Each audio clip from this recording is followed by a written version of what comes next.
All right. Enough of that string talk. Marking it. All right. This is the fourth one. Well, hey, everybody. Welcome back to the Rat's Nest. I'm Jesse. And I'm Sean. We're here to chat with you about some stuff that we do, some stuff that we love, and some nerd rat-y things, I guess. Filmmaking. We're doing this because we love talking films. We do a lot of creative stuff ourselves. And we want to be able to connect with you more and bring more people onto the podcast, be able to talk about some of the production joys and fears. And we are here to kind of get that rolling with our first couple podcasts. That's something we've been meaning to do for a long time and finally are jumping on it. Yeah, exactly. If you haven't seen the first 3 at this point, they'll be live, hopefully, at this point. Right. But yeah, I mean, just in general, do the little like and subscribe, and so you never miss a future podcast episode. Exactly. We are excited about this year, 2025, coming in, and we are going to be bringing more people on. And one of the people we want to bring on is someone that we work with a lot named Sam Hanus. Sam Hanus is someone that we have known probably personally as long as I've been making stuff here in Colorado. And she is one of the reasons why we get some of the gigs that we go to around the country. And is also super talented and has been creating stuff since she was a kid. And if you ask her nicely, she'll show you a little picture of her at the news studio holding a camera when she's like 5 or 6 or 7 or something like that, 8 maybe. And she's just really talented, a good friend of ours. And we've been working with each other for years, helping each other out. And she's also the only other person in the 5314 competition that has been doing it as long every year as like us. So a legend. And we kind of want to talk about some of the antics that we've got in with Sam today, because we're thinking about bringing her on in a future podcast. Yes, as our potential first guest, which might be very much not a potential, but an actuality. But yeah, so... Well, before you get into the details here, let's give a little bit of thing. So Sam is from Minnesota originally. Mm-hmm. She moved out here when a couple years, like 10 years, 15, 20 years ago, 15 years. I think she moved out around the same time as at least I'll say 15. 15, I think. She might beat us out here by a year. Beat me out here by a year. Yeah. But she went to school for this stuff and was doing all kinds of creative stuff, and we kind of ran into her via Barrett, right? Yeah, well, the first thing was the Who song stuff, right? No, it was the Jim Hurley music video. Oh, wow. That we were on. At that time, we didn't have a lot of our own music videos going. I don't even think we had shot our first music videos in the shed yet. Nope. Which is, I just had the band's name in my head, and I lost it. Is it the Honey Getters? No. Because I did do one with Honey I didn't have anything to do with that one. That was just a random. I think that was Shad. What was the one we shot at the old, Coast is Ours? Coast is Ours. Yeah, I wanted to say Ocean's 8 Alaska. It's not right. Because that was a big band. The Coast is Ours was like the first music video we did as in the shed. I think for $200, you had so much set up. Yeah, it was a lot. I think the only thing we put that $200 towards was Qdoba. But even before that, which, that's still live on our In the Shed YouTube. I don't know why we're plugging In the Shed stuff. Go sign up to that channel we don't use anymore. Yeah. Some of those music videos I'm pretty proud of. But yeah, we both answered a Craigslist ad asking for local filmmakers to be a part of a music video. This was in Boulder. So we drove out to Boulder, and this is actually the first time I ever saw a red camera. It says a local musician named Jim Hurley, who lives in Boulder, had his friend who is out of New York come in and shoot a music video for him. And at that time, I think it might have been the red one, like one of the first red cameras. It had to be first. Yeah. And we just kind of helped out on set. We weren't even actively shooting it. We had nothing to do with the production side except for be, I guess, on camera. That was one of the first times those were on camera. And so was Sam and her roommate at the time. And we have this photo that I'll have to get from Sam for this episode. We have this photo of me laying on the ground with my face covered and Sam laying over me because the blood was that holly powder that they use like in India for like the color festivals, because it was supposed to be kind of more of an artistic black and white music video. And so when we're getting beat by, so I guess let's talk about the the nature of what the music video was. Essentially a speakeasy being raided by cops was the feel of the music video. So Sam and I played members of the speakeasy that are trying to run away from these cops. So when we're getting beaten up, the spurts of blood are holly powder, but since it's black and white, it's just different tones of grays. So we have this fantastic photo of me with my face covered so I didn't get all this stuff in my eyes, but covered in holly powder, and Sam like laying in the bushes. And that was like the first time we met Sam.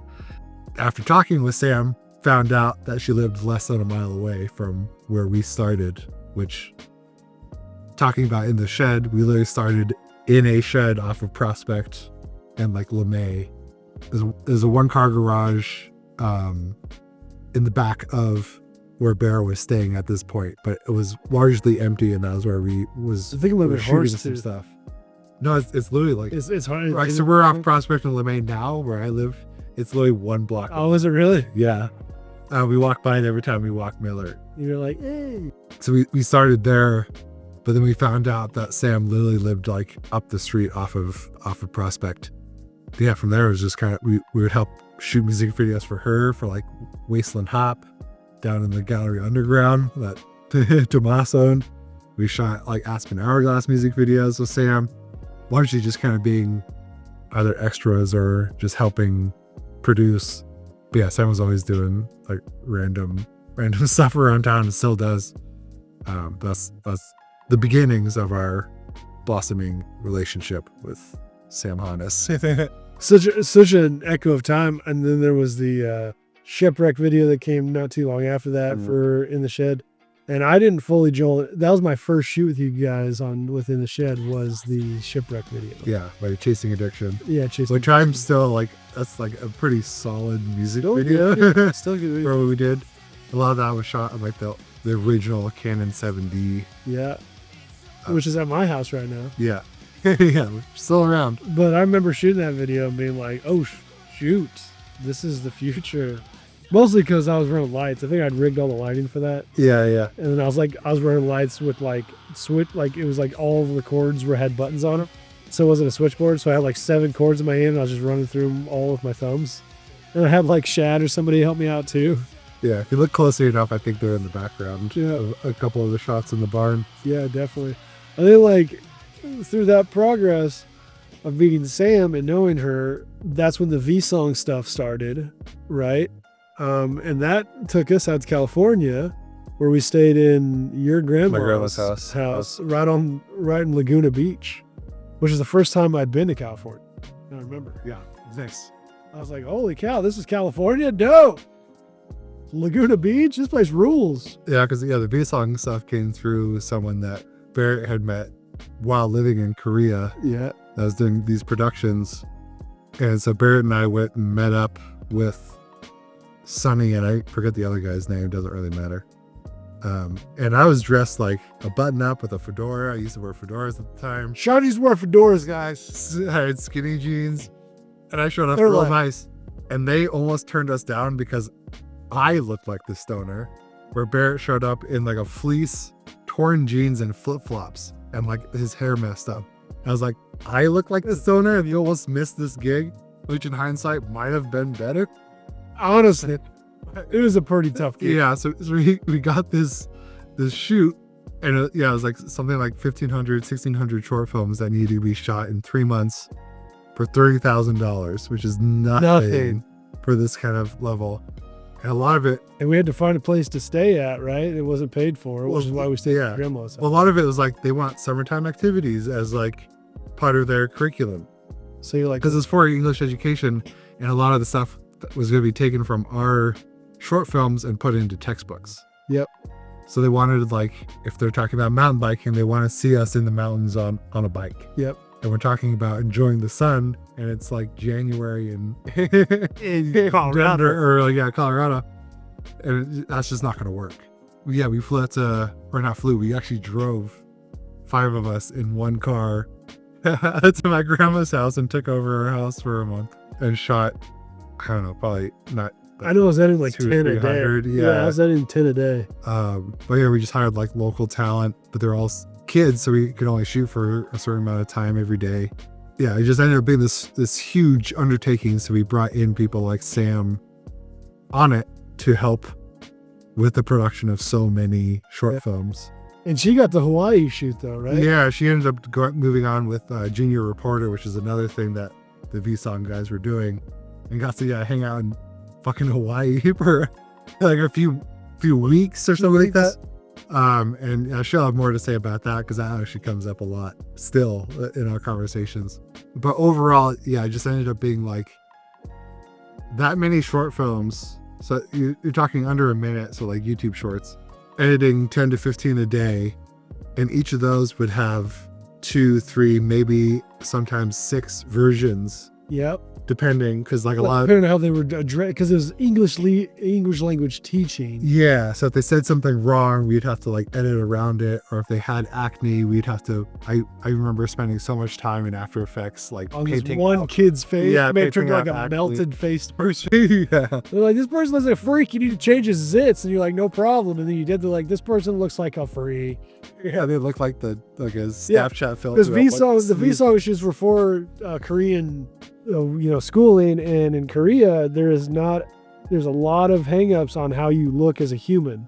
Yeah, and we would like just grab random people we could, pay them $50 a day, I think, to be in these skits. So we'd shoot like 20 skits with each of these kids, and then like one kid showed up. He's a good actor. He's probably our best actor, and he had like acne like from under his eyes down to his neck, and we were like, that should be good. And they sent us a message like, you need to fix that. And we were like, we don't have the money, time to reshoot this. Yeah. So Sean had to spend days turning this guy into like the waxed face man. You watch it and you're like, oh God, this is terrifying. Just the zits are better. Look, good Lord. They're like, great, looks so much better. And you're like, oh, this kid's dying. He's like, hello, friend. Would you like to go to the park? And the friend should have been, do you want to go to the hospital? Because I think you're melting. This is so ridiculous. So those V-Song shoots were that way. And also, too, I remember at the time, and I regret it to this day, but during the shoots, one night you guys all went and saw Book of Mormon when it was on tour in California, and everybody went. And I decided to hold my ground and be like, you know what? I'm going to edit today and get these done. Yeah, and like years later, they don't mean anything to me, and I still have never seen the Book of Mormon, and it's legendary. If you went back to I heard it's going to Denver. I think it's coming to Denver. I want to take Francis.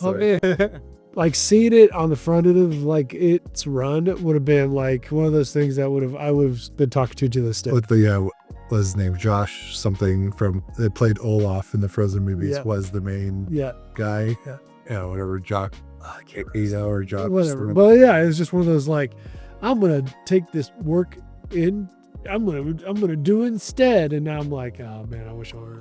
Why did I do that? It doesn't matter. No one's asking about my great V-Song edits. Yeah, I don't think we even have any of the hard drives from that. But like, yeah, we were the only editors really. Like, Barry did a little bit of sound here and there, but we literally had this big table in my old apartment that we sat like face to face, and we would sit there watching Parks and Rec on a screen and editing for like 12 hours a day. Parks and Rec, I think Community too. Or Community, yeah. I mean, anything, American Dad. Yeah, just be episodic. My list in the background.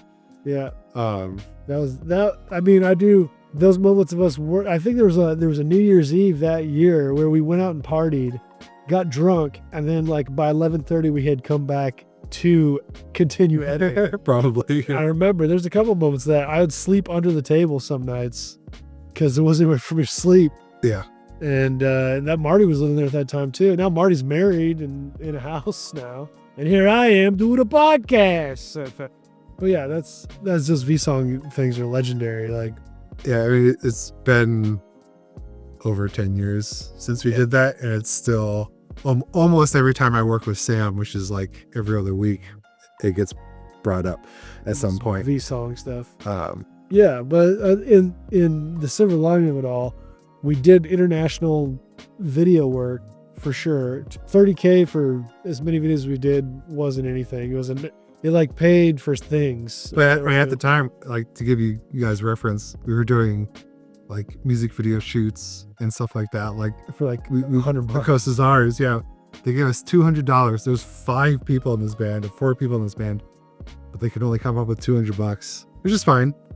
But we had like truss work, and I think we had something like 15 Apollo lights on DMX in a space that was meant for like live performance and stuff like that. We put so much effort into these things for a couple $100, and then like would distribute that amongst us. And like, so that was a very dark period for us. The gear is just like, so we did that for a year and a half, 2 years, and like basically only worked because there was no money for anything else, like barely enough for groceries. It was a good experience, but from that, we had to like just kind of call it and start working regular jobs again for a few years. And that's the dance that you play with this thing.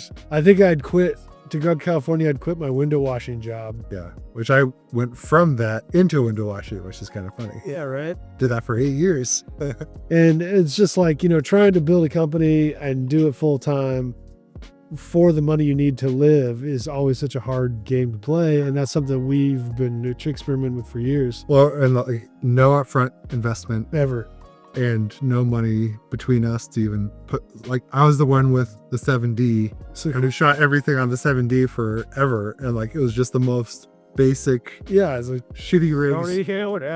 Setup. We'd build rigs that were like, if you saw it, you'd be like, Jesus. Shoulder mounts and stuff, where we show up to like shoots with that. Which is cool, because when you're first beginning to make films, sure. But nowadays, if we showed up to sets with that, they'd be like, what am I paying to pay us to get more gear, I guess, bro. But yeah, I mean those kind of led into shooting the Under the Marquee stuff.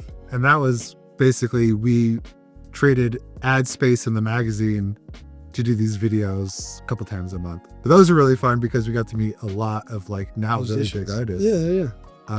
Look, speaking of which, Small World, In the Well, they're playing their final show ever Oh shit. in Denver in like a couple of weeks or something like that. Never have to do a music video for that. No shit, right? Like, dude, but Nate is doing some stuff right now. Yeah. Anyways, that was one of those bands that we all loved. Yeah. And we were able to do like that one like girlfriend Under the Marquee for, and that was it. Yeah. Yeah. And that was our 4th episode of that. Yeah.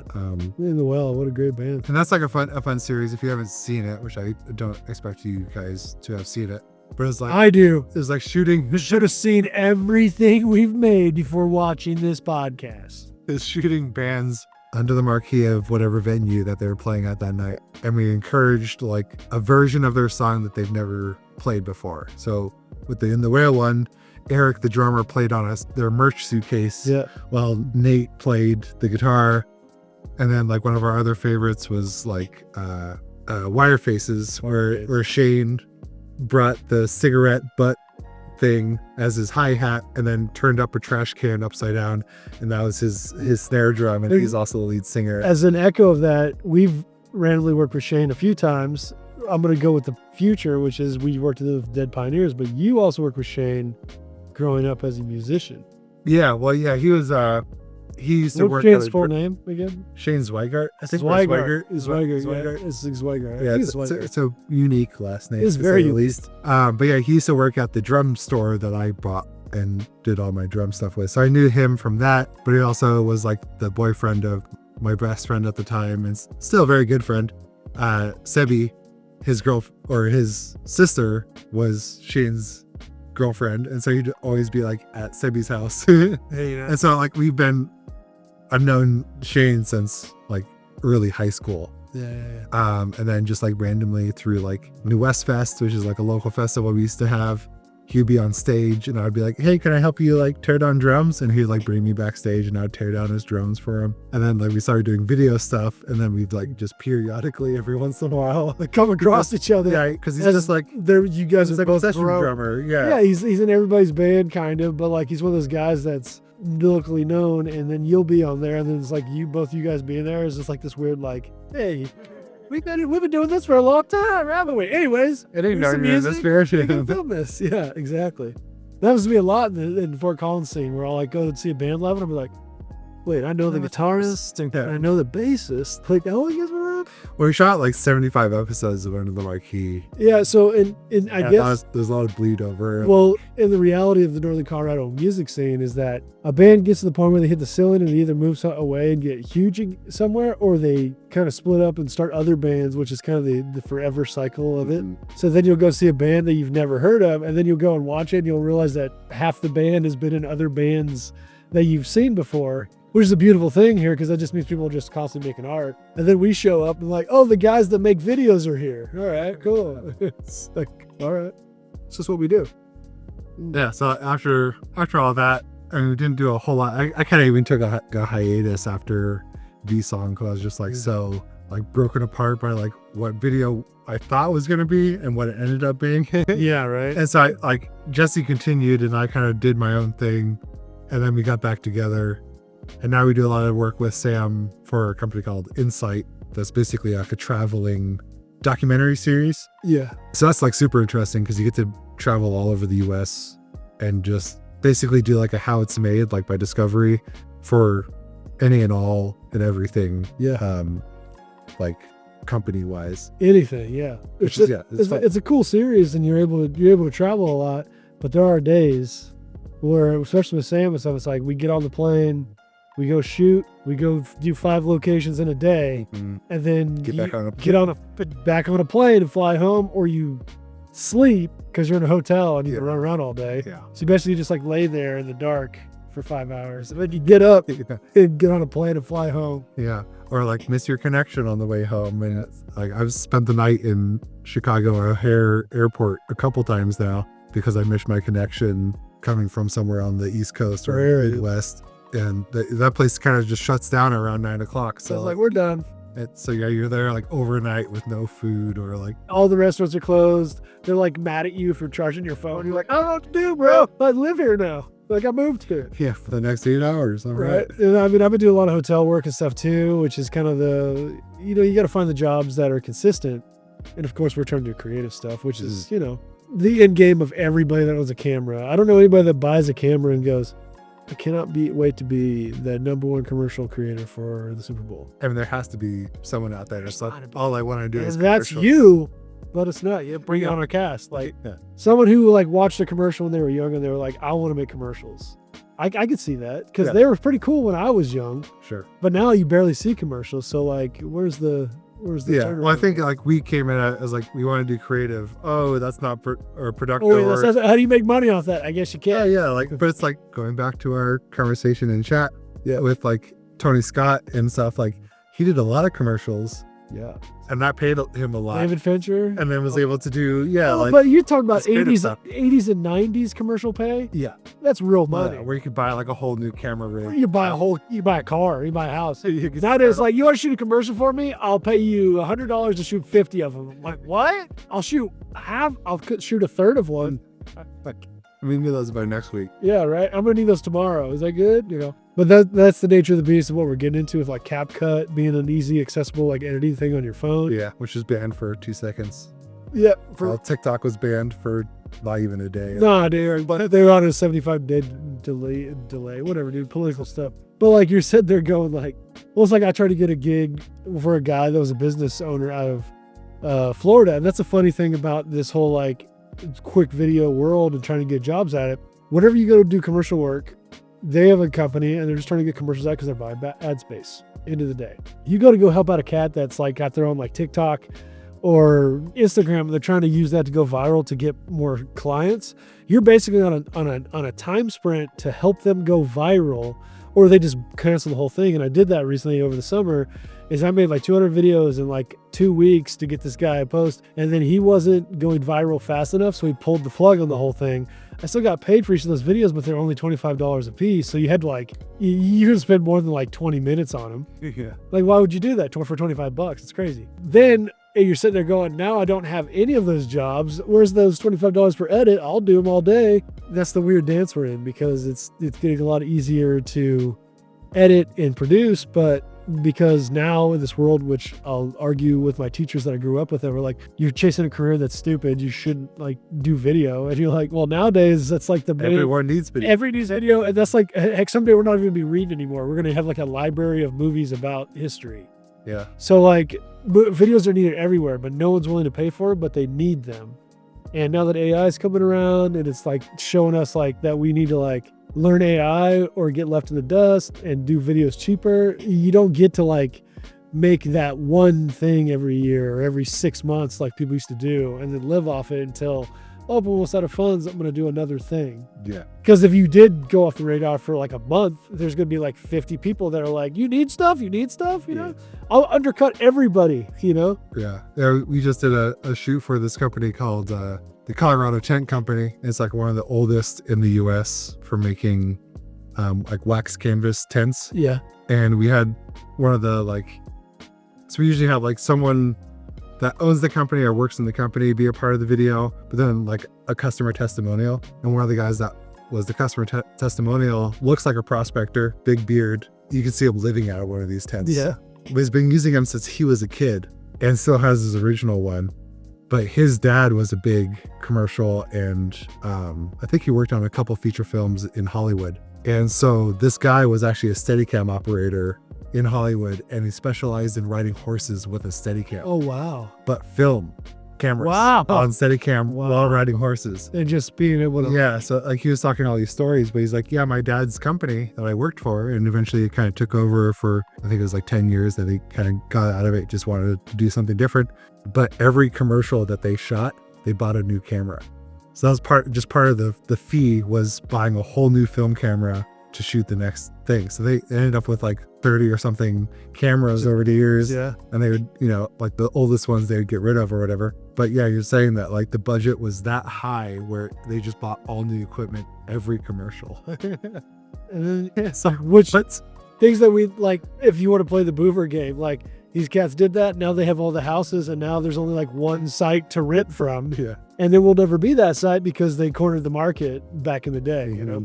But it's an interesting thing because a lot of cats that are in our position that are trying to come up and try to do creative stuff, they're always trying to fight uphill, getting whatever work they can. And a lot of times you've got to undercut people and that's messed up. But a lot of times if you don't undercut, you're not getting the work and you got to convince that client that you're good enough to where now the next video they should pay more instead of going back to it. It's a dance you got to play now whenever it comes to commercial work. Yep. Which is one of the focus. That's why we try to focus on some of the more creative aspects of that commercial stuff because everybody can make commercials, no problem. You go on YouTube and just search commercial reels and there'll be billions of them at this point. And what makes them unique is actually more rare than it is what makes them similar. And that's why we are trying to do different stuff. And yes, we are trying to mimic some of the things that people want modern day. Yeah, doing trends in commercials is smart because yes, it is. You get more eyes on it. But then knowing trends and then knowing what the next step in the trends and then making a video about it is something that we're trying to do and get on the front lines of. And I think that we have the ability to do that. And for instance, that the most recent client that came to us about doing commercials came to us because they wanted something creative because they don't necessarily want the high production value. They want it to deliver the message. And we can do a high production value, but they know that we're not going to hang up and be like, well, we're not using a red, so that it's not in the, but we're going to be able to do something creative with what we're trying to achieve for the message, which is a whole new realm that we've been trying to get into that was finally opened up recently because they want our creativity more than they want our production value.